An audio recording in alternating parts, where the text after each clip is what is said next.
Yüzyıllar önce anlatılmış kısacık bir fıkra, bugünün dünyası hakkında bize ne söyleyebilir ki? Gelin, Nasrettin Hoca'nın o meşhur "hırsızın hiç mi suçu yok" fıkrasının ardındaki o derin anlama birlikte bakalım. İşte karşınızda Nasrettin Hoca. Hani şu meşhur kazan doğurduğunda sevinen ama öldüğünde kimseyi inandıramayan hazır cevap hocamız. İşte onun hikayelerinden biri sadece güldürmekle kalmıyor, aynı zamanda modern psikolojinin en ilginç konularından birine dokunuyor. Evet, ilk bölümümüz bir gece vakti. Hikayenin başladığı o ana gidiyoruz şimdi. Gözünüzün önüne getirin şöyle, ay ışığının aydınlattığı sakin bir köy, etrafta sadece cırcır böceklerinin sesi. Hocanın evinde ise derin bir sessizlik hakim. Yani tam bir huzur ortamı.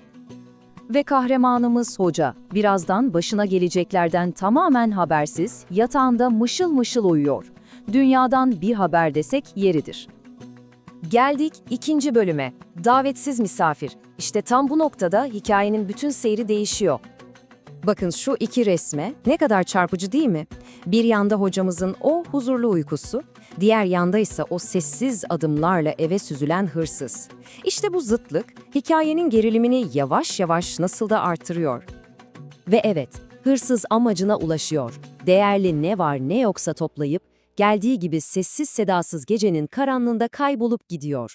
Düşünsenize, hocanın bütün emeği bir gecede başkasının oluveriyor.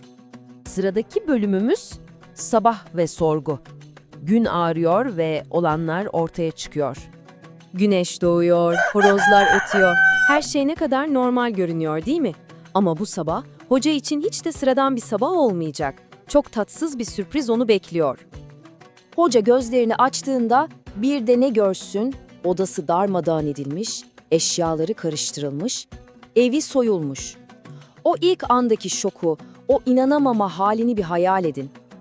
Tabii haber anında yayılıyor. Komşular hemen hocanın kapısına birikiyor. Ama durun bir dakika, sadece geçmiş olsun demeye gelmemişler. Eleştiri okları yavaş yavaş hocaya dönmeye başlıyor. Ve işte o an geliyor. Yahu hocam, kapını niye kilitli bırakmadın? Penceren açık mıydı yoksa? Bakın bir anda ne oldu? Hırsız falan unutuldu, bütün gözler, bütün suçlamalar mağdurun yani hocanın üzerine çevrildi. Ve işte geldik zirveye. 4. bölüm, hocanın cevabı. Düşünün o anı. Hoca etrafı bir sürü insanla çevrili. Her kafadan bir ses çıkıyor, herkes akıl veriyor, onu kınıyor. Ama hoca ne yapıyor? Hiçbir şey demeden büyük bir sabırla hepsini dinliyor. Sadece dinliyor.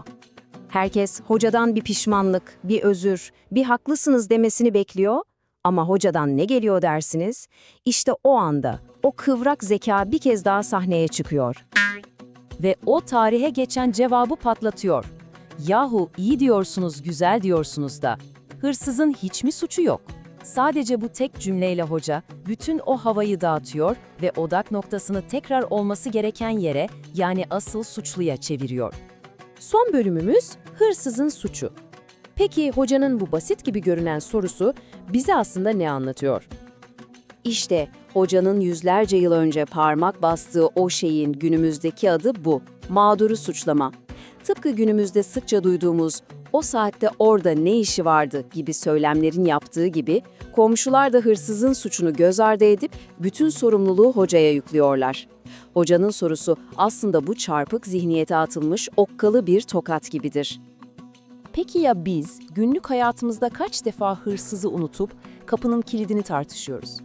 Belki de hocanın yüzyıllar öncesinden bize sorduğu bu basit soruyu kendimize çok daha sık sormamız gerekiyor. Ne dersiniz?